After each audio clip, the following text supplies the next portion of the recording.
Alors, les trois personnes qui sont à mes côtés, qui interviendront chacun dans l'ordre dans lequel je vais les présenter. Ce truc, c'est drôle. Donc, il y a Anna Zienicka, dont tout le monde a compris qu'elle était la cheville ouvrière du succès, puisqu'elle est au four et au moulin depuis ce matin. Anna, elle est, outre tous ses talents d'organisatrice, elle est maître de conférences en philosophie à l'Université de Lorraine, d'excellence, spécialiste de philosophie morale, de philosophie du droit et de la politique. Et elle nous parlera de défiance politique et de manipulation et théorie du complot. Ensuite, prendra immédiatement la parole, sans que j'ai besoin de la céder. J'irai m'asseoir pour vous écouter de l'autre côté. Nicolas Hubé, qui est donc professeur en sciences de l'information et de la communication, en poste à l'INSPE de l'UL d'excellence, qui est donc spécialiste de communication politique et qui est très versé vers le comparatisme, notamment en Europe. Et j'ai l'honneur d'accueillir également sur ce plateau Michael Henry. Alors, Nicolas, pardon, qui parlera du rapport à l'information et à la politique dans la jeunesse, hein, comme ça. Et Michael qui a un parcours riche, très riche. Il a commencé comme enseignant dans le secondaire, il a été directeur d'établissement scolaire, ce qui prouve qu'il est fou. Puis, membre, ouais, c'est une responsabilité de malade, peut-être même, hein, membre de cabinet de hauts fonctionnaires, hein, et il exerce désormais une activité de conseil auprès d'organismes publics, notamment en veille et stratégie, il est intervenant notamment dans les enseignements ici à l'Université de Lorraine d'excellence. Et donc, il nous parlera de la jeunesse face à la désinformation. Hein, voilà. Donc, vous avez chacun un quart d'heure, hein, et je me propose, moi, de retourner à ma place, ce qui me permettra en plus d'observer aussi des questions sur le chat, et je vous laisse la parole. Merci infiniment, Armand Mercier. C'est très difficile de passer après vous, puisque après cette intervention vraiment brillante qui a laissé toutes les personnes en salle et à l'extérieur frustrées, c'est vraiment délicat. Très bien, donc je vais essayer de vous parler d'une chose qui m'inquiète, qui m'intéresse et qui est vraiment mon chouchou depuis un bout de temps, c'est-à-dire la place de la démocratie, la place des enjeux sociaux et politiques dans ce qui donc, nous concerne ici, c'est-à-dire ces histoires de la désinformation. Donc, écoutez, mon point de départ et mon inquiétude majeure, c'est la méfiance française à l'égard de la démocratie, cette méfiance qui a atteint un niveau assez incroyable en 2016-2017. C'est dans ce contexte aussi qu'on a eu une élection présidentielle assez essentielle aussi, où on a vu en 2016 que pour une majorité des Français, la démocratie fonctionne de moins en moins bien. 2014, 76% des Français pensaient que le système démocratique est irremplaçable. En 2016, ils étaient que 68 et 32 pensaient que la démocratie peut être remplacée par autre chose. Je ne pense pas que c'était la dictature écologiste hein, qu'ils avaient à l'esprit. Au contraire, c'était tout simplement une dictature de court qui attirait beaucoup de ces personnes, même si certaines pensaient que tout simplement la démocratie dans son fonctionnement actuel n'est pas satisfaisante et à ce titre devrait être remplacée par une démocratie donc directe. Mais cette méfiance est vraiment tout à fait intéressante. Ces mêmes sondages est refait tous les ans depuis 2014 et les résultats de 2021 sont tombés il y a 2 jours, donc je me fais le plaisir de vous les annoncer parce qu'ils sont très intéressants. Et donc, évidemment, les Français sont très intéressés et très préoccupés par l'épidémie du Covid-19 et par l'environnement. Ça, ce sont des choses à la fois compréhensibles et aussi jouissives pour le deuxième intérêt. Mais c'est les 2 autres tableaux qui m'intéressent, c'est cette idée selon laquelle la France est en déclin, c'est le sentiment qui est partagé vraiment par beaucoup de choses. Elle est en déclin, par beaucoup de personnes, pardon, elle est en déclin, mais ce n'est pas irréversible pour 45% de Français. 30% pensent que c'est irréversible et c'est vraiment une catastrophe. Pour la démocratie et la place de la démocratie, ben, les 68% des Français pensent aujourd'hui que la démocratie est irremplaçable. Les choses vont mieux en un sens. Hein. Donc, voilà la bonne nouvelle de cette histoire. Mais où est-ce que nous en sommes en général avec ces réflexions sur la démocratie et quel est le rapport de ces réflexions avec l'Internet. En 1995, l'Internet comptait à peu près 10 millions d'utilisateurs, dont la plupart étaient universitaires. Aujourd'hui, évidemment, l'Internet est accessible à 60% de la population. Donc, en quelques décennies, vraiment, c'est très peu à l'échelle de l'humanité. C'est une progression, c'est la progression la plus rapide en ce qui concerne l'information dans l'histoire de l'humanité. On a assisté à la démocratisation dont parlait Arnaud Mercier tout à l'heure. Donc, fut un temps, certains étaient extrêmement optimistes. Carl Sandstein, l'immense optimiste devant l'éternel, donc les conseillers de Barack Obama, pensaient que l'Internet, c'est surtout une chance. S'il y a des problèmes, ce sont des problèmes de limitation de connaissances, mais sinon, tout ira bien, pensait-il. En 2006, c'est assez émouvant de lire aujourd'hui ces textes. Là, c'était un petit tableau qui n'est pas du tout essentiel pour moi, mais regardez quand même. En 2021, en Europe du Nord, 97% de personnes sont connectées à Internet. C'est véritablement impressionnant.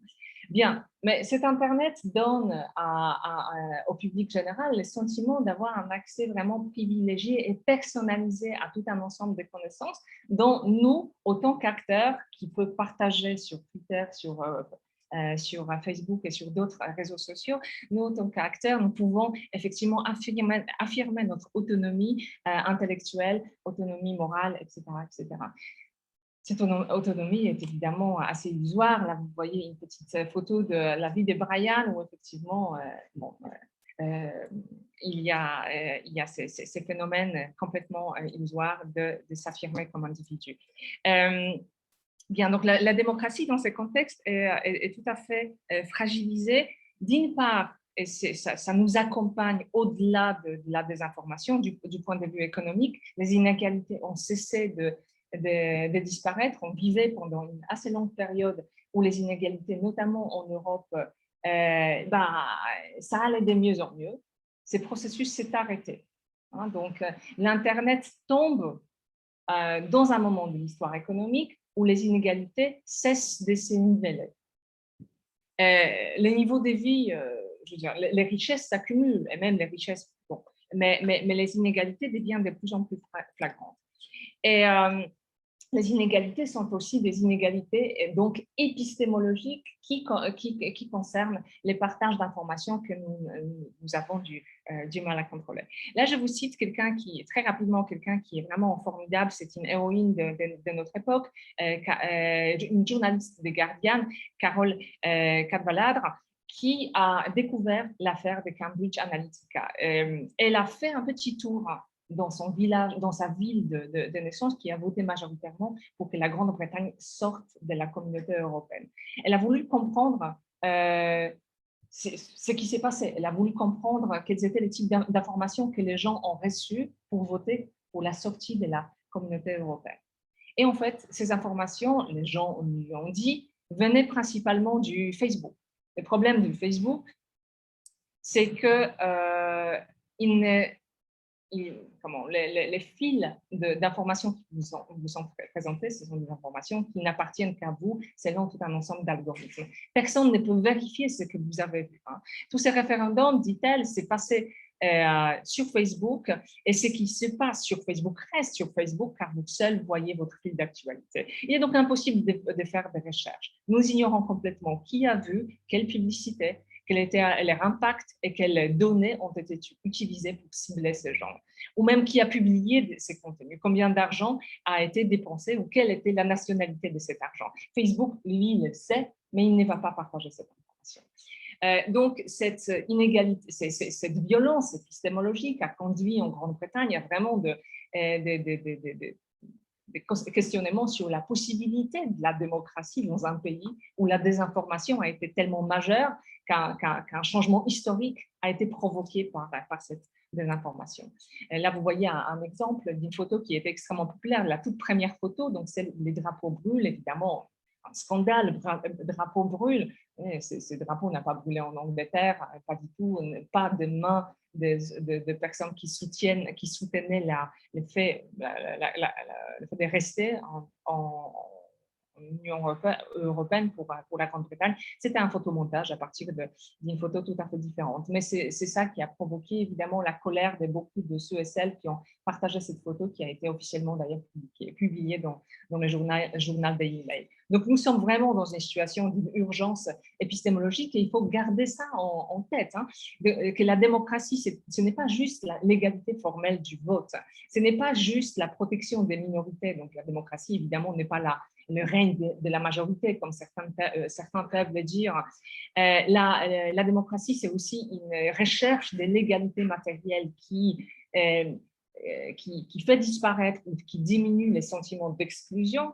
Mais la démocratie, c'est aussi l'égalité épistémologique. Donc la liberté d'expression, de la presse, certes, mais aussi l'accès à l'information de qualité. Si on n'a pas cette chose, notre système va s'effondrer. Donc voilà, regardons la manière dont le populisme a essayé de faire partie de cette conversation. Donc le populisme se présente comme une façon de faire de la politique qui donne la parole au peuple, évidemment. Et il est tiraillé entre deux impératifs qui sont contradictoires. D'une part, le populisme doit constituer l'unité d'une pensée ou d'un destin commun pour le peuple, qui en a réellement ou prétendument, on a été réellement ou prétendument privés. Et en même temps, le populisme doit donner l'impression aux personnes qui constituent cette totalité d'être enfin maîtres de son destin. Donc, c'est assez intéressant de voir comment tous les hommes politiques, et là je peux dire les hommes politiques, je ne suis pas obligée de dire les hommes et les femmes politiques, car les plus grands populistes sont des hommes. Donc, comment ils... Pardon? Au pouvoir actuel. Oui, ouais, c'est vrai. Ah oui, vous avez raison, d'accord. Je dois répondre. Donc, comment les hommes et les femmes politiques mettent en œuvre je pensais effectivement à Trump, Bolsonaro de toute évidence, mais c'est pas fait. Donc, ce double impératif contradictoire n'est pas nouveau. Il a déjà été décrit par les théoriciens de la rhétorique, comme Olivier Reboul, qui nous dit, par exemple, déjà en 1980, qu'en donnant à chacun l'illusion d'être un sujet autonome, maître de ses pensées et de ses décisions, la formule idéologique fait de lui un assujetti qui veut de lui-même ce qu'on veut qu'il fasse. Donc, c'est exactement ce qui se passe à une puissance vraiment renforcée du côté grâce à l'Internet, grâce à ces faux sentiments d'être co-auteur des informations qui sont à notre disposition et que nous partageons. Donc, quels sont les facteurs qui poussent à adhérer à des théories conspirationnistes notamment ou à propager des informations manifestement fausses? Ces facteurs sont multiples. Donc, les facteurs dont je vous ai parlé au début, c'est lui d'être l'agent de son propre destin. Effectivement, quand on partage une information qui n'est pas dans les médias, donc une information fabriquée pour différentes raisons, quand on partage cette information, non seulement on la partage, mais on a le sentiment d'être quelqu'un d'important dans sa communauté qui brise le tabou de cette pseudo-information. Donc, quand je partage une information du Monde ou du Guardian sur Facebook, je ne suis personne, je ne fais que partager quelque chose. Mais si je partage une information qui est normalement pas dans les médias, il y a un sentiment d'agentivité essentiel qui s'ajoute à tout cela. Vous me dites, oui, c'est une banalité. Ah, très bien, mais regardez qui est-ce qui partage ces informations. Ces informations, dans la plupart des cas, sont partagées par des gens qui ont eu le sentiment d'être privés de leur agentivité sociale, qui ont été marginalisés pour différentes raisons. Donc, si on veut stopper ces processus, il faut penser comment faire en sorte que ces personnes n'aient pas ces sentiments d'exclusion.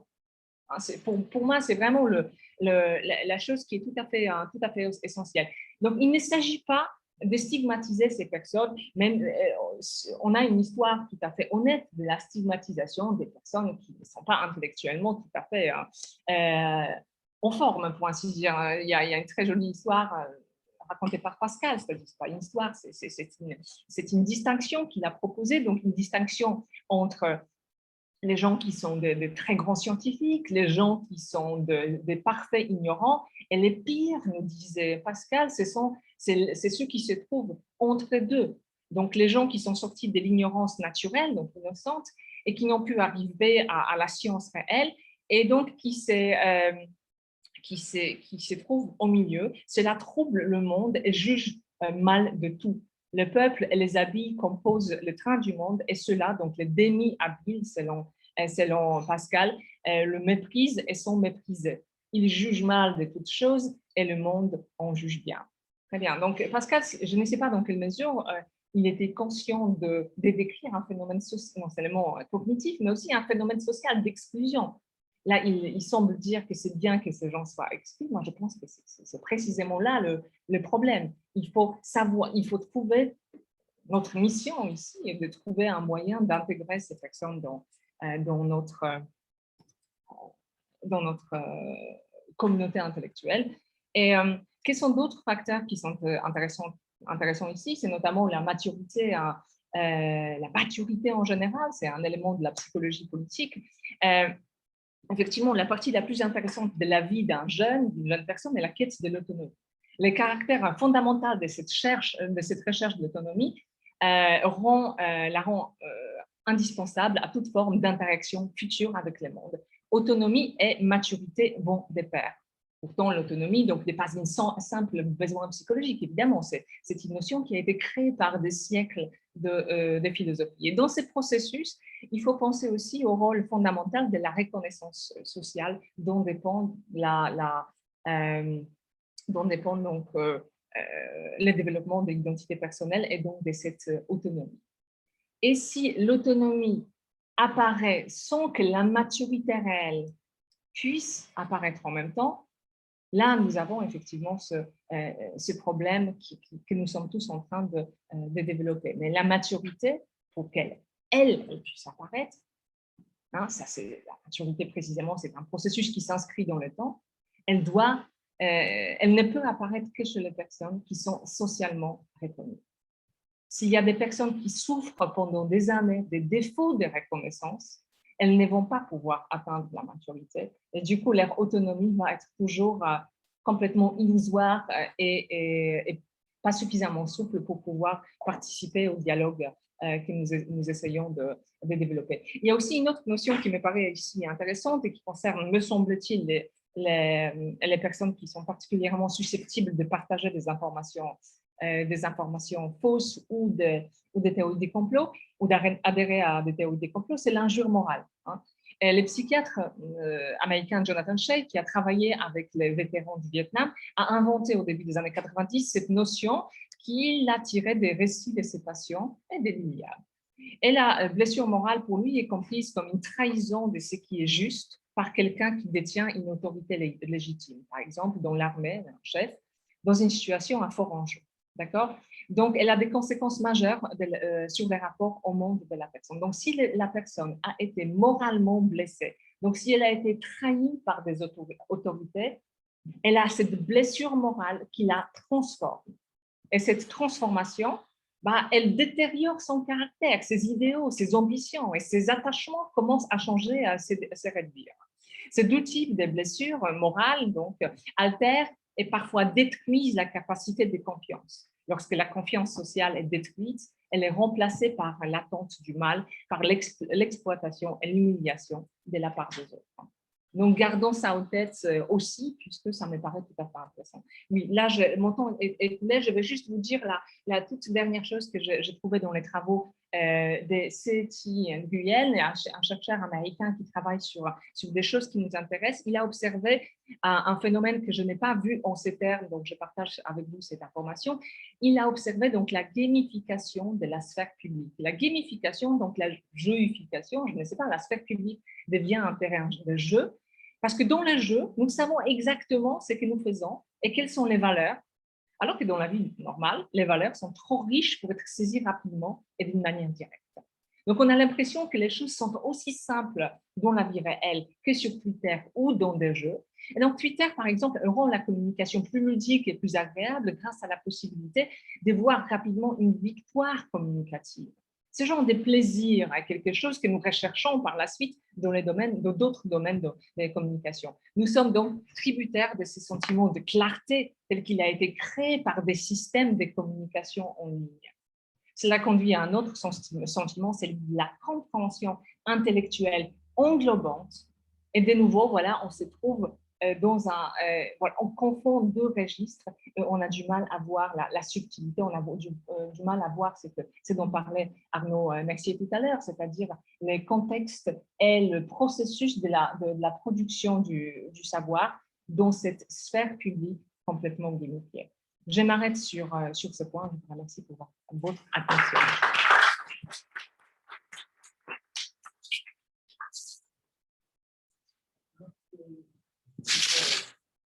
Merci. Le chrono, j'ai bien compris, on a notre principe par ce masque, donc je suis encore plus ravi de pouvoir parler sans masque devant tout le monde. Et je suis tellement ravi de revenir à l'ancien monde que j'ai décidé de ne pas vous faire de PowerPoint. Tant qu'à être vieux, autant assumer jusqu'au bout.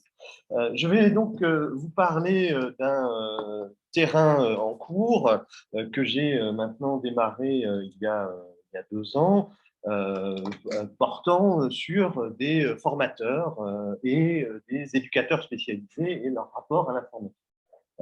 Tu le disais, Arnaud, c'est sur la jeunesse, et effectivement, c'est à partir d'un public spécifique d'étudiants, mais d'étudiants un peu particuliers, puisqu'ils sont aussi en apprentissage d'un rôle social particulier, celui de former à l'écoute critique de nos futures têtes blondes ou pas blondes d'ailleurs. La question générale qui se pose ici est celle évidemment de savoir ce qu'il en est des éléments de réception, de vécu de l'information, puisque, on l'a déjà dit, et ça a été rappelé tout à l'heure, il y a un phénomène général de désaffection politique, de désaffection politique des jeunes en particulier, qui se symbolise par plein de facteurs, une abstention plus forte, un désintérêt plus fort sur la politique, etc. etc. On réduit souvent cela à une simple démocratie dite des crédules ou à des phénomènes de bulle de chiffres. Mais quand on dit ça, on n'explique pas grand-chose. On ne sait pas, quand on dit ça, ce que font au concret les jeunes, pas jeunes, les vieux aussi, ou nous, de l'information. Or, il est aussi important de savoir ce qu'on fait de l'information.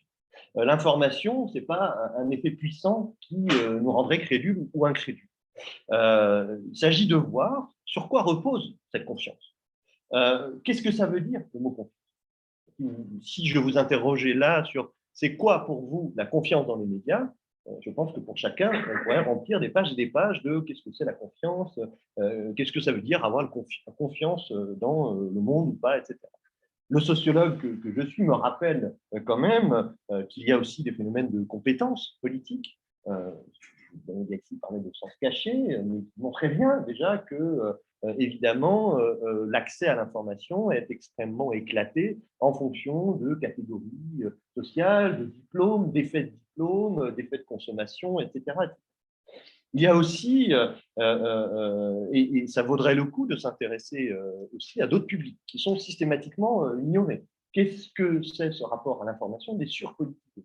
On a quelques tout petits travaux maintenant sur qu'est-ce que c'est les soixantenaires ultra politisés et comment ça se fait qu'ils vont diffuser quantité d'informations, des fakes et autres. L'exemple qui a été pris tout à l'heure, c'est pas parce qu'on a bac+5 ou bac+8 qu'on est plus intelligent qu'un autre. Mais je m'intéresse ici, effectivement, à ceux que les pouvoirs publics ont désignés comme les plus fragiles, les plus vulnérables, les jeunes, puisque vous savez que l'éducation aux médias s'arrête à l'âge légal de la majorité, puisque à partir du moment où on est adulte, on est adulte. Le terrain, donc, c'est d'une part une forme de participation observante. Donc, je vais aussi parler de moi en train d'agir, puisque à l'INSPE, j'ai des groupes de futurs enseignants du second degré de toutes disciplines. Et je leur ai fait pendant 2 ans maintenant un cours d'éducation aux médias et à l'information. Je leur ai expliqué comment les jeunes consomment de l'information. Le deuxième terrain, c'est des étudiants de première année d'éducateurs spécialisés à l'IRTS de Lorraine, donc l'Institut régional de formation des travailleurs sociaux, donc les futurs EduxP, dans le cadre d'un projet qu'on a aussi initié à l'INSPE, le projet Image Choc en temps de pandémie, et nous avons fait un terrain auprès de ce public particulier. L'idée est donc bien de comprendre aussi cette distorsion qu'on peut avoir entre, d'un côté, un rapport compliqué à l'information, un rapport distant à l'information et aux politiques, de l'autre, un rôle social qu'ils doivent investir, celui de formateur, celui imposé par le ministère de l'Éducation nationale, c'est partie des compétences de former à l'esprit critique, à faire de l'EMI. D'autre part, les travailleurs sociaux qui, eux, sont censés faire de la prévention. C'est d'ailleurs quelque chose d'assez frappant. Quand on interroge un étudiant qui s'engage pour devenir prof, qui vous parle d'éducation un EduxP vous parle systématiquement de prévention. Mais pratiquement un mot vaut pour l'autre.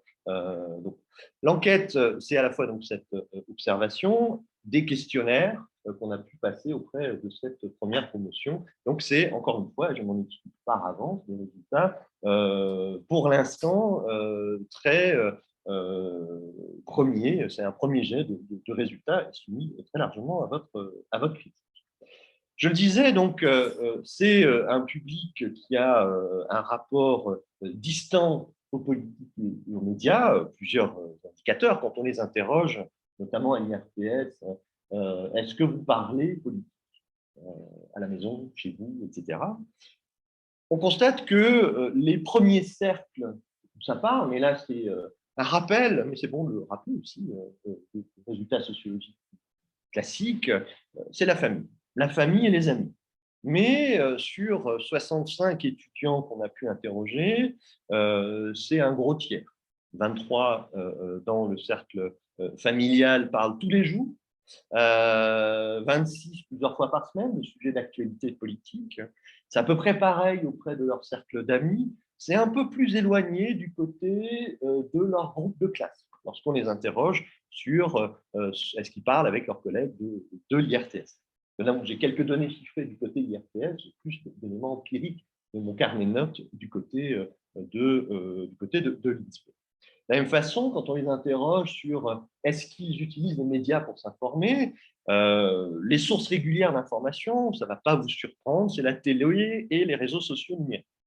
50 sur les 65 regardent au moins plusieurs fois par semaine la télévision, certains même tous les jours, 27 pour s'informer, encore plus pour les réseaux sociaux, 57 sur 65. Les chiffres, on ne s'en doute pas, l'intérêt n'est pas de quantifier absolument, mais c'est simplement pour dire finalement, ils se tournent vers les médias populaires, c'est aussi un public populaire, un public de l'IRTS, on peut revenir rapidement dessus après, c'est quand même, on va toucher des petites fractions, des petites classes moyennes.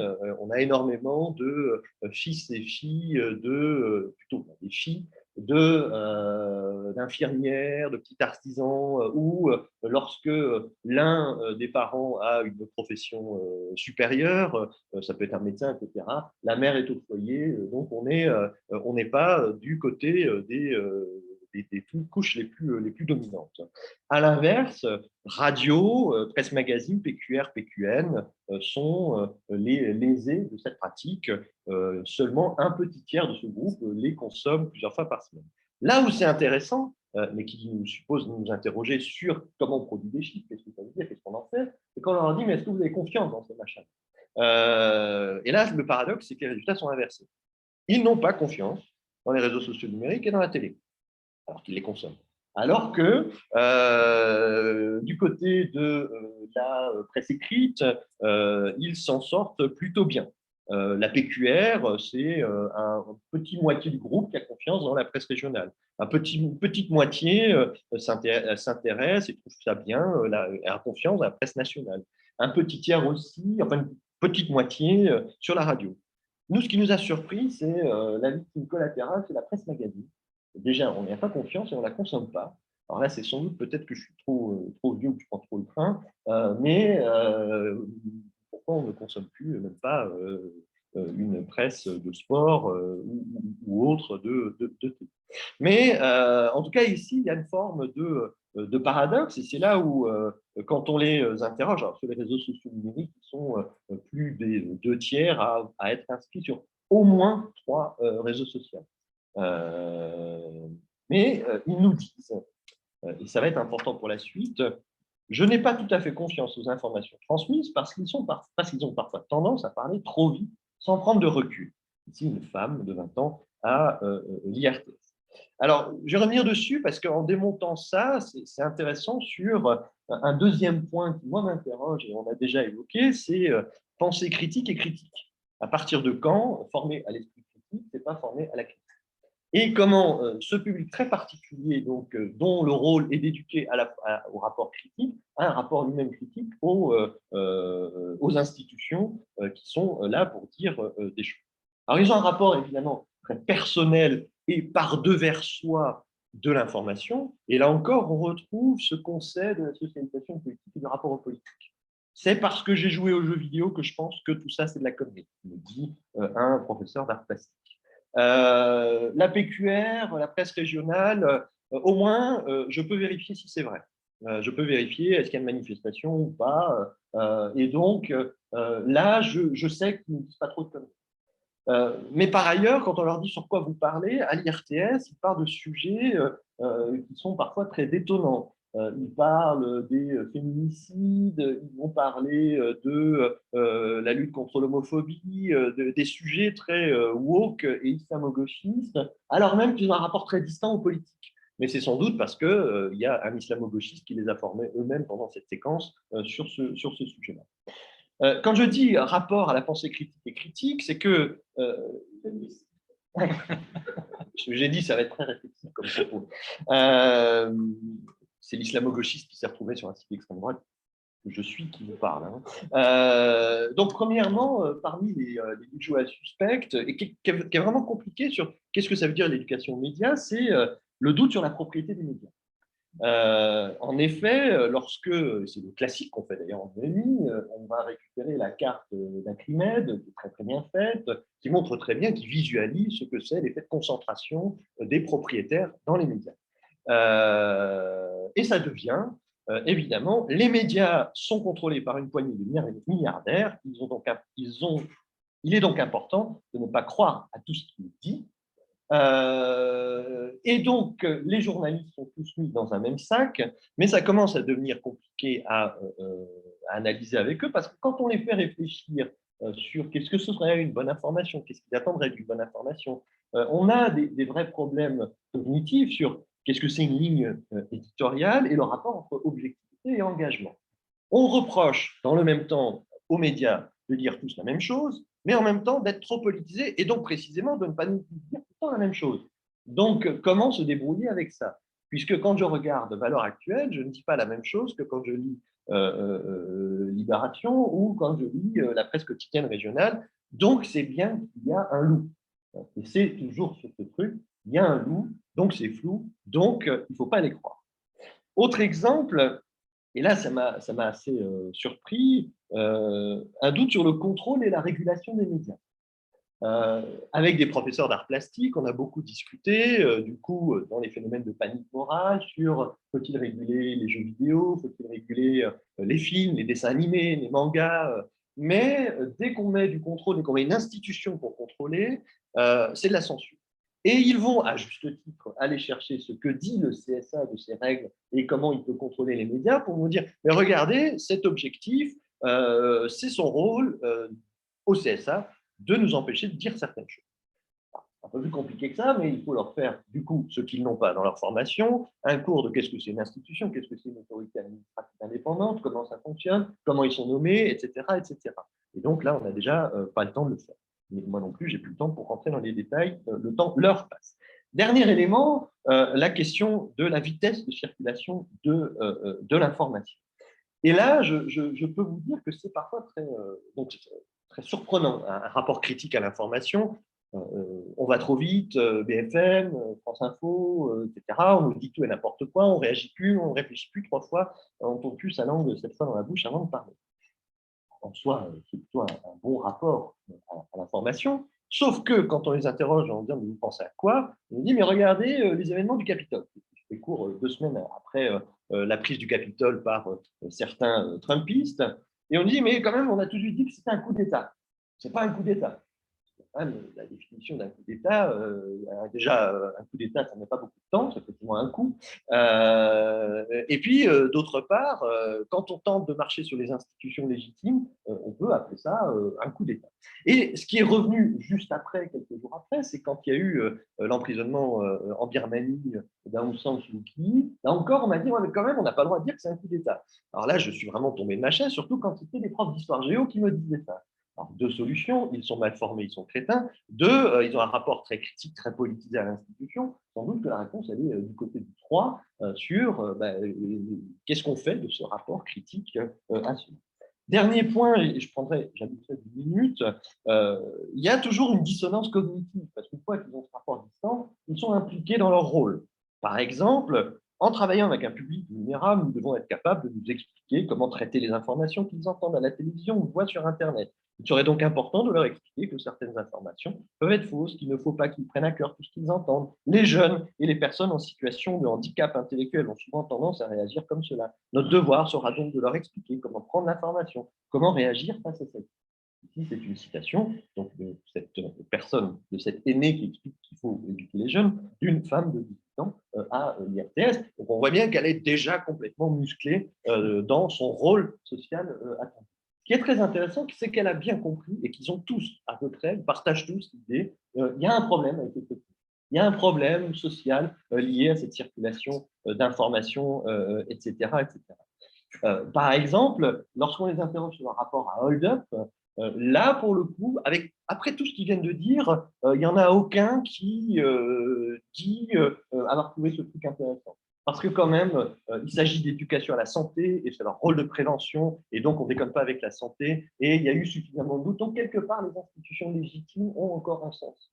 Mais moi, ce qui m'interroge, et c'est, je ne sais pas si on a parlé de la vie de Brian, s'il faut regarder le bon côté de la vie ou s'il faut regarder du mauvais côté de la vie, mais ce qui m'intéresserait, c'est aussi d'avoir une réflexion sur qu'est-ce que ça veut dire dans notre métier, dans notre rôle, de faire une formation à l'esprit critique sans tomber simplement dans la critique. On en parlait à la pause café tout à l'heure. Quand j'ai commencé mes travaux de sociologie du journalisme, il y a 20 ans, hier, je passais pour le méchant bourdieusien, critique, antidémocrate, crypto-fasciste et tout ce que vous voulez. Maintenant, je passe au mieux pour un social-démocrate mou et je suis moi-même à devoir défendre le mainstream alors que ma position a toujours été la même, c'est-à-dire ayons un rapport compréhensif au travail des journalistes et non pas un rapport politique de quelque côté qu'il soit. Mais je vous laisse la patate chaude pour la discussion.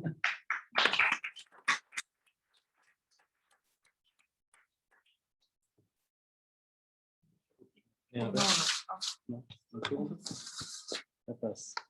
J'ai le droit de me démasquer.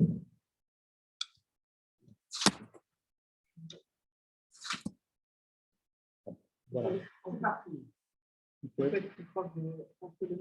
Alors, je vais prendre ce micro-là. OK.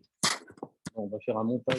Voilà, merci en tout cas également pour l'organisation, pour l'invitation. Alors, je passe au pire moment, hein, puisque évidemment, on a déjà beaucoup de choses qui ont été dites, mais tout cela va être, je l'espère, complété.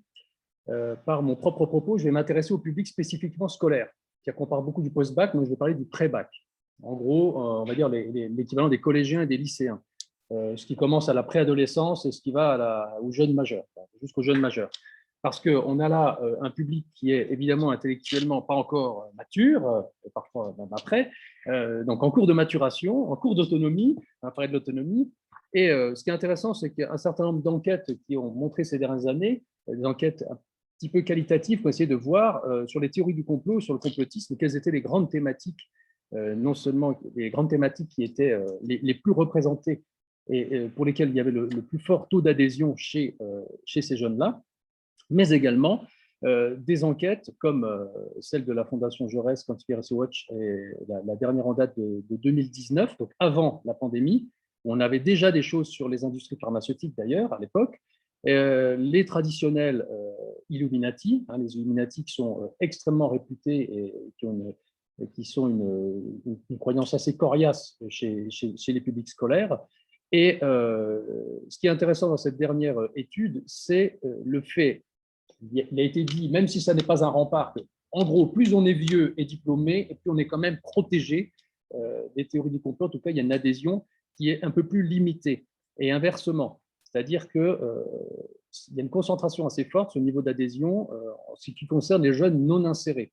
Alors, soit qui sont en cours de classement, cours d'insertion sociale, donc ils sont en public scolaire, donc par essence, ils ne sont pas encore insérés, ou alors ils sont déclassés. Le sentiment d'exclusion, on a évoqué tout à l'heure les perdants de la compétition, les non reconnus, ceux qui peut-être sur la périphérie du contrat social ont un fort taux d'adhésion, peut-être en rapport avec leur propre situation personnelle. Et donc c'est là où il y a des motifs d'inquiétude. Alors, le ministère de l'Éducation nationale, en 2016, ça date maintenant, mais avait monté une journée d'études pour essayer de cibler précisément ces dangers-là. Et en tout cas, c'est important cette date de 2016 parce que actuellement, nous sommes dans une phase où, dans une sorte de rituel de passage à l'âge adolescent, figure l'acquisition d'un smartphone, et ça se situe à peu près à la classe de 6e, l'entrée au collège. À une époque, alors je ne sais pas, c'était peut-être la mobilette ou le scooter, je ne sais pas, pour plus tard, ou la conduite accompagnée. Et là, on a un nouveau segment qui est arrivé. Bon, le rite, évidemment, le rite initiatique du bac et tout ça est dans le parcours scolaire, mais là, on a quelque chose qui s'est inséré, c'est le smartphone, la montée en puissance également de la couverture nationale 3G, puis 4G, etc. Donc, on a des choses que la loi qui interdit l'usage du téléphone portable en milieu scolaire, en collège, évidemment, interdit l'usage, elle n'interdit pas la possibilité de posséder, ce qui serait anticonstitutionnel de toute façon. Et donc, ce qui est intéressant, alors si je me fonde sur les enquêtes de 2012-2014, c'est la présence des Illuminati, c'est très intéressant. Donc, je voudrais dire que le public scolaire, je relève plusieurs vulnérabilités particulières propres à ce public-là. Tout d'abord, le fait que ces contenus alternatifs, la théorie du complot notamment, elles accusent, on l'a dit, assez fortement des modalités d'administration de la preuve qui ne sont absolument pas les modèles reconnus ou qui leur sont communiqués par leurs enseignants, par les prescripteurs. Et là, c'est intéressant parce que les élèves ont accès à une narration, ils ont accès à un contenu, à une linéarité narrative, mais pas, évidemment, au mode de production qu'on a évoqué aussi longuement tout à l'heure. Et les modes de production, quand ils sont totalement fantaisistes, évidemment, cela leur échappe. Et donc, on a un public particulièrement vulnérable. Les adultes le sont déjà, mais vous imaginez bien que les jeunes en cours de formation le sont de façon extraordinairement importante. Et le fait que ces explications, qui sont parfois sommaires, voire idiotes, évidemment, qui ne résistent pas longtemps parfois à l'examen, concurrence avec beaucoup de facilité des versions qui sont socialement établies et dont sont porteurs les versions officielles, y compris les adultes dans l'établissement scolaire sont porteurs de la version officielle.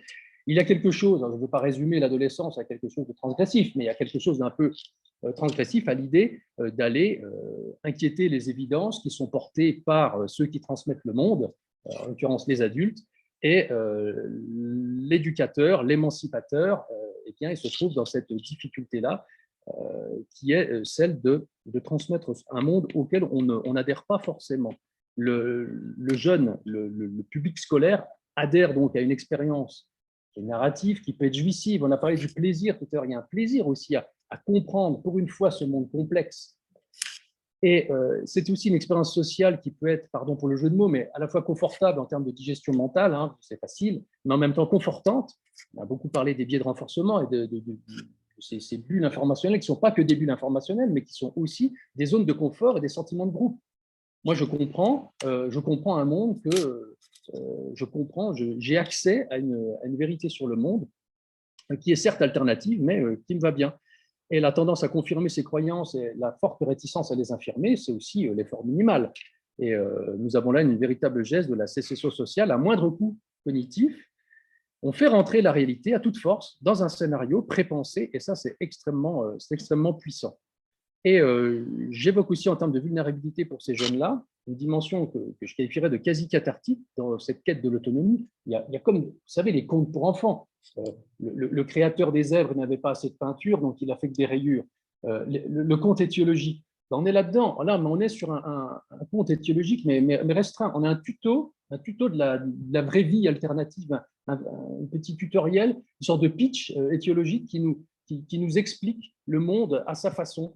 Et ça marche extrêmement bien. Il y a un niveau de contamination extrêmement important sur l'explication, parce que, évidemment, ces jeunes sont aussi en questionnement, sont en construction.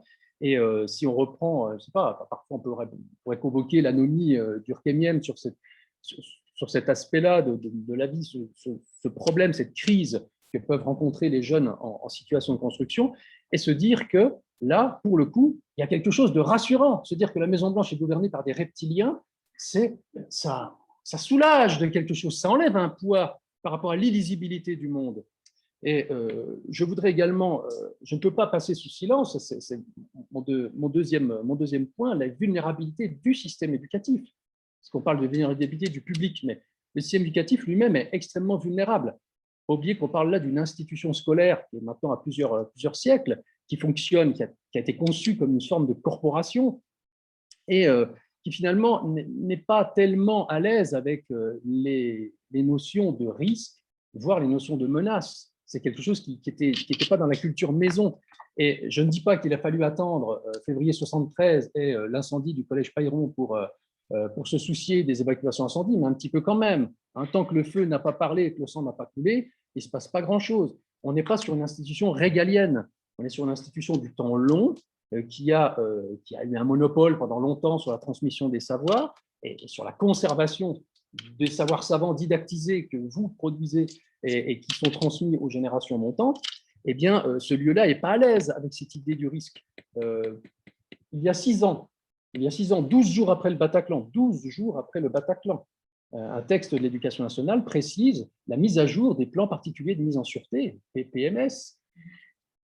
On avait le risque technologique, voilà, on avait le risque climatique, météo, Pierre Percé, le barrage se pète, etc. Et là, 12 jours après le Bataclan, on a l'intrusion malveillante, l'attentat. Là, on n'est plus dans le risque, on est dans la menace, on est dans l'intentionnalité. Et donc, ces choses-là arrivent tout doucement, mais cette maison-là n'a pas cette culture et elle n'est pas forcément à l'aise. Donc, je vous raconte tout cela pour vous dire que, s'agissant du risque informationnel et la manière de fabriquer un véritable barrage ou un véritable bouclier de protection, on en est loin. On a beaucoup de difficultés dans cette institution à penser la sécurité des personnes autrement que sous l'aspect strictement de l'intégrité physique. Bien compris, c'est bien normal en même temps. Mais bon, on est tous résilients sur l'évacuation incendie, ça je pense qu'on sait tous faire. Sur les plans de mise en sûreté, je ne suis pas sûr qu'on soit encore… Voilà, on est en cours de formation tous. Mais en revanche, sur la gestion et sur le management des risques informationnels dans les organisations publiques, notamment scolaires, on est à peu près au niveau 0. Et d'ailleurs, moi je ne suis pas un polémiste, mais je vous invite à relire la situation de M. Paty, de l'assassinat de M. Paty, au travers de la gestion informationnelle. Regardez un peu comment les choses se passent et comment un établissement et comment une institution est mise fortement en difficulté par rapport à des phénomènes de rumeurs, par rapport à des phénomènes d'amplification et de désinformation. Et quand on regarde toute la littérature, notamment je pense à l'Observatoire national de la sécurité, qui a été stoppé l'année dernière, dont les missions ont été arrêtées l'année dernière, vous prenez depuis 25 ans, on a eu longtemps à l'Éducation nationale une approche très technique, très réglementaire des questions de sécurité, qui évidemment a une valeur, mais une approche qui, pour le coup, n'est pas tellement adaptée. On n'est pas sur une institution extrêmement flexible, extrêmement adaptable par rapport à d'autres institutions régaliennes pour lesquelles l'ambiance létale fait que, de toute façon, vous êtes obligé d'être à jour, sinon il y a mort d'homme. Là, bon, à la limite, il y a des fois où il y a effectivement mort d'homme, également des jeunes qui se donnent la mort, par exemple, suite à des problèmes informationnels ou des problèmes de réseaux sociaux et autres, ce sont des choses qui existent. Il y a bien des remontées d'incidents qui sont faites tous les jours au ministère sur ces phénomènes-là. Et donc, c'est assez compliqué. Si vous prenez l'éducation nationale en tant que service déconcentré dans les académies avec les rectorats, là, je vous souhaite un bon courage dans ces organisations pyramidales et très cloisonnées, très weberiennes. Pour essayer de comprendre qui, là-dedans, peut piloter quoi que ce soit en termes de gestion informationnelle, entre les conseillers techniques sécurité sûreté, les conseillers techniques établissements vie scolaire, le centre de liaison d'éducation aux médias à l'information. C'est extrêmement compliqué. Et donc, le niveau établissement scolaire, on va dire c'est peut-être lui qui a la bonne dimension pour prendre en charge une politique de prévention et de gestion des risques informationnels. Eh bien, je dirais que, pour le dire très vite, parce que l'heure tourne, que l'établissement scolaire, il a, hélas, la tête ailleurs. Il a, comme tout le monde, le problème pour intégrer la notion de risque de l'éducation nationale, il y a aussi le problème pour intégrer la logique de reddition de comptes façon lolfienne, vous voyez, des années 2000.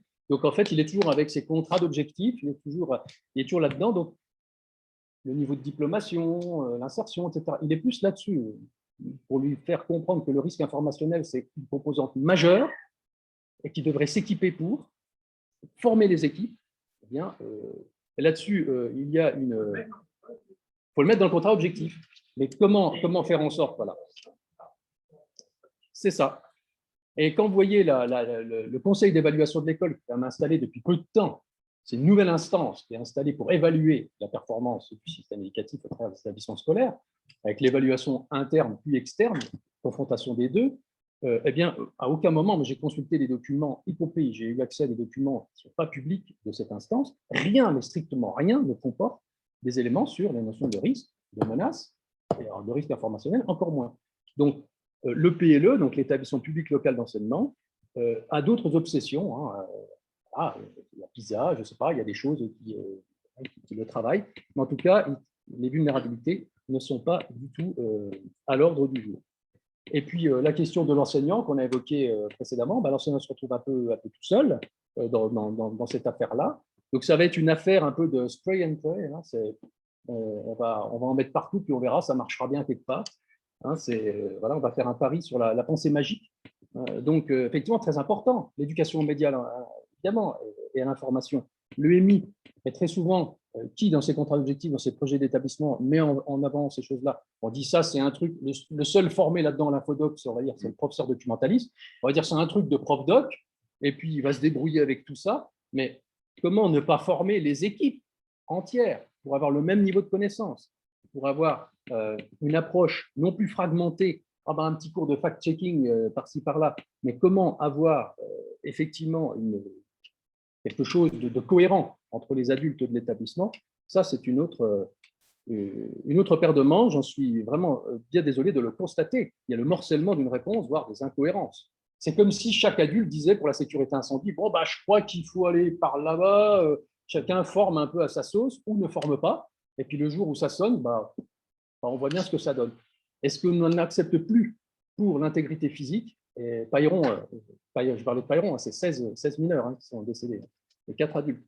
Eh bien, ce qu'on n'accepte plus là, on attend peut-être, effectivement, il faut apparemment, sans mauvais jeu de mots, attendre de s'être brûlé pour savoir que c'est chaud. Eh bien, cette institution a à peine à avancer sur ce sujet. Et donc, la seule approche, c'est soit une approche pédagogique très morcelée, mais jamais véritablement pensée en logique d'établissement. Une approche, alors la pression certificatoire, on dit voilà, il y a le socle commun, il y a PIX, il y a tout ça. Donc, ça oblige les gens, puisqu'il y a une sorte d'examen, donc ça oblige les gens quelque part en rétroplanning à bosser ces choses-là, mais personne ne dit comment, quoi, puis on répond à quel besoin, quel diagnostic on fait de nos besoins. Il y a peut-être des établissements plus exposés que d'autres à la menace informationnelle.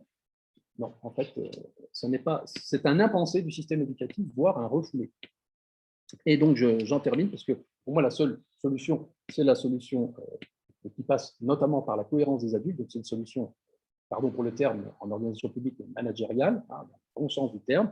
Je pense que, en tout cas, nous avons là, par rapport à toutes les outrances et à toutes les schématisations que nous rencontrons, la polarisation des opinions et la QCMisation de nos jeunes qui veulent voir les choses c'est blanc ou c'est noir, eh bien, nous avons des réponses à construire, mais en tout cas, pour aller vers l'égalité épistémologique dont il était question tout à l'heure, nécessaire à la démocratie, nous pouvons dire que nous mettons, en tout cas, peut-être pas consciemment, mais nos publics les plus vulnérables dans des structures qui sont elles-mêmes extrêmement poreuses, extrêmement vulnérables face à tous ces contenus. Et l'appareil institutionnel n'est effectivement pas organisé, et je ne sais pas s'il a l'intention un jour de s'organiser pour faire face, parce que je parlais du spray and pray, ben c'est ça, c'est voilà, c'est pas en balançant un PDF avec une campagne d'affichage sur les risques de je sais pas quoi, de non au harcèlement ou autre campagne, que vous allez, comme par magie, faire en sorte que tout le monde va avoir le même niveau de formation. Et donc, c'est ainsi que, en continuant, en persévérant dans cette espèce d'obsession à aller sur un seul cœur de métier qui n'est plus le cœur de métier dont elle a le monopole, c'est-à-dire la transmission des savoirs, mais en continuant de se focaliser sur cet âge d'or où elle l'avait, eh bien, l'institution scolaire, selon moi, passe à côté des conséquences dévastatrices des crises actuelles informationnelles et peut-être, sans doute même, des crises futures. Je ne suis pas collapsologue ni décliniste, je ne suis pas non plus scientifique ni dur ni mou, mais je constate qu'il y a là un vrai sujet. Et merci en tout cas de m'avoir accordé ce temps.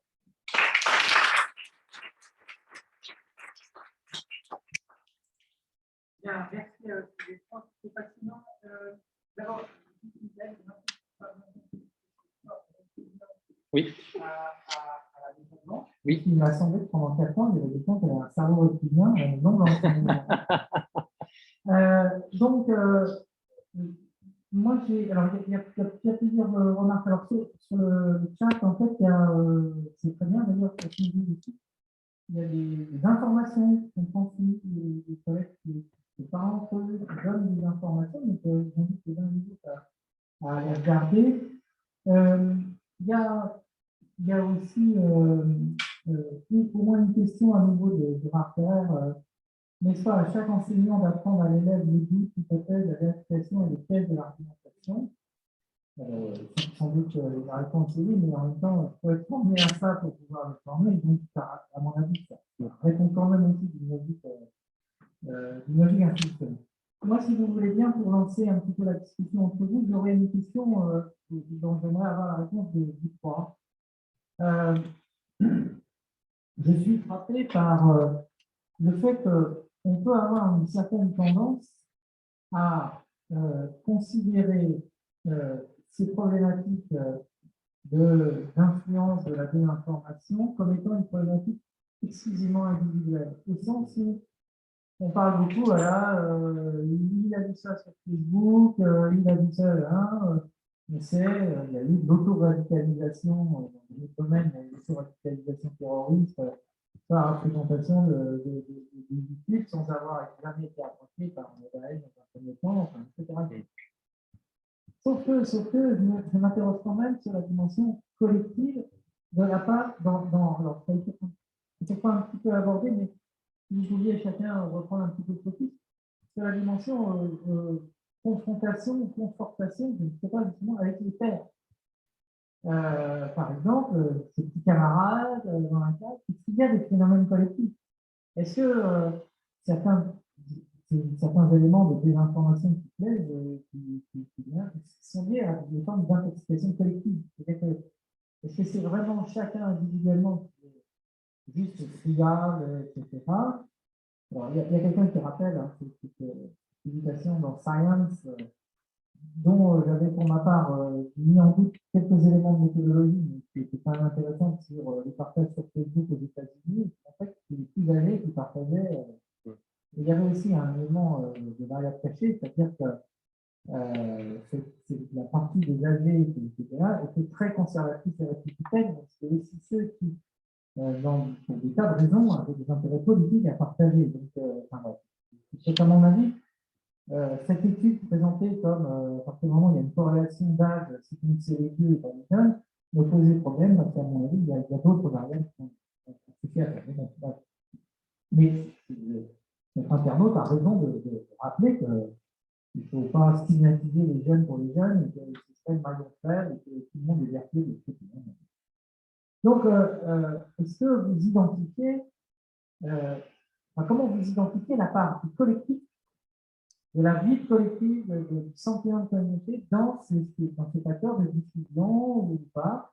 Et c'est justement du collectif naît l'intoxication collective ou au contraire du collectif naît l'antidote. Parce que justement, organiser le débat, ça permet de relativiser les choses. Voilà. Donc, comment les phénomènes qu'il faut décrire sont traversés par cette dimension de collectif de réception, collectif de dialogue, de discussion.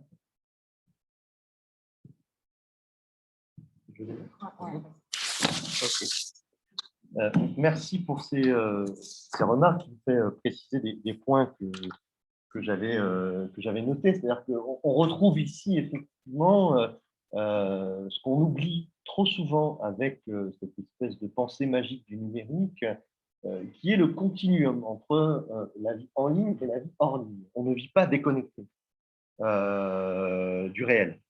On vit dans des familles. Quand je rappelais tout à l'heure, l'endroit où on parle politique, c'est d'abord entre amis et famille. C'est pas qu'on est tout seul dans sa chambre, on peut l'être, mais quand on est tout seul dans sa chambre, en fait, on est sur WhatsApp, Snap et tout ce qu'on veut, avec ses copains de classe qu'on a laissés 5 minutes avant dans le bus ou à la cour d'école et qu'on va retrouver le lendemain matin. Et donc, effectivement, c'est un truc qu'on appelle la socialisation. La socialisation, la formation des groupes, la formation identitaire, et vous l'avez évoqué tout à l'heure, on est le gothique de service, on est le hip-hop de service, on est le rebelle de service, etc., etc. Et effectivement, le rôle de la socialisation familiale, primaire, est une socialisation très forte dans les rapports de réception. On va ressortir les très vieux du placard. Lazare Swen nous disait bien, on est politiquement ce qu'on est socialement. On retrouve quelque part ces phénomènes, et Lazare Swen nous montrait bien qu'il y avait des groupes, des communautés d'entendement, et que les opinions politiques, le rapport au réel, le rapport à l'information, se construisaient. Alors lui, il parlait d'un temps où on avait que la radio et la presse écrite, mais quelque part, les travaux nous montrent aussi ces phénomènes-là. Alors là où tu as raison aussi, c'est que c'est un impensé de l'institution scolaire, puisque le problème et la panique morale sur les fake news, c'est effectivement ce rapport individuel. Parce qu'on est dans une bulle de filtre, on deviendrait immédiatement radicalisé. Ça nous empêche de penser. Et le ministère a pris un tournant hyper psychologique, cognitiviste, où effectivement c'est l'individu qui a des problèmes avec son savoir. Et donc, un élève non apprenant, c'est un élève qui a un problème individuel, mais essayez, moi j'essaie tout le temps de faire des cours où j'essaie d'expliquer que l'école c'est une institution avec des milieux sociaux différents et qu'elle vit dans le réel, l'école, elle vit dans le réel, le collège. Mais ça, c'est pas quelque chose qui est complètement dans les formations, en tout cas dans les INSPE. Alors c'est le bloc contexte, mais c'est quelque chose qui, quand on peine à faire exister dans un rapport collectif. Prendre un exemple qui, moi, m'avait frappé, j'avais pris un rapport d'observation d'une classe interclasse dans une REP, et j'avais suivi ce mémoire, et du coup, il y avait une retranscription d'une discussion autour des médias. Et les élèves parlaient entre eux, et elles notent qu'il y a eu des gamines qui disent ben, moi, j'y crois pas parce que mon grand frère m'a dit que, et puis l'autre dit ben non, etc. Enfin, donc, c'est le rapport aux frères, etc., etc. Et dans plusieurs copies, donc c'était un des sujets d'examen, et dans plusieurs copies, je trouvais un rapport psychologisant à cette fille qui était donc subitement sous emprise, qui était cognitivement sous emprise de son grand frère, en oubliant le phénomène réel qui est, ben non, on est socialisé dans une famille, et il y a des discussions, et qu'il y a des personnes d'autorité, des leaders d'opinion, nous on disait le brave Paul Lazare. Et donc ça, c'est effectivement quelque chose qui relève d'une forme d'impensée et qui rend aussi l'institution scolaire, à mon avis, de ce que j'observe en tout cas, difficile à prendre en charge ce phénomène-là. Parce qu'effectivement, quand on parle de l'EMI à des profs de PS ou à des profs de maths ou à d'autres, ils me disent mais ça ne nous concerne pas, on n'est pas lié à ça. On essaie de leur expliquer que si justement c'est dans le vestiaire qu'on va se prendre en photo, qu'on va dire que lui est gros, que elle est machin, et que donc le harcèlement et le cyberharcèlement peuvent passer dans le temps de parcours entre le gymnase et le collège, et donc ça les concerne aussi. Et que quand ils entendent des discussions, etc. Mais ça, effectivement, c'est une forme d'impensé. Et dernier point pour répondre et pour poser la question, je trouve qu'il y a quelque chose d'intéressant, mais qui est compliqué, c'est que les éducations A sont elles-mêmes en concurrence dans l'institution. C'est-à-dire que comment faire de l'éducation aux médias, pourquoi c'est plus important que l'éducation à la santé, à la sexualité, etc., etc. Et donc, du coup, effectivement, il y a de la concurrence et ça va dépendre. Est-ce que la prof doc va taper plus fort que celle qui veut faire de l'éducation à la santé, etc., pour récupérer les quelques euros d'heures de service qu'elle peut mettre en place.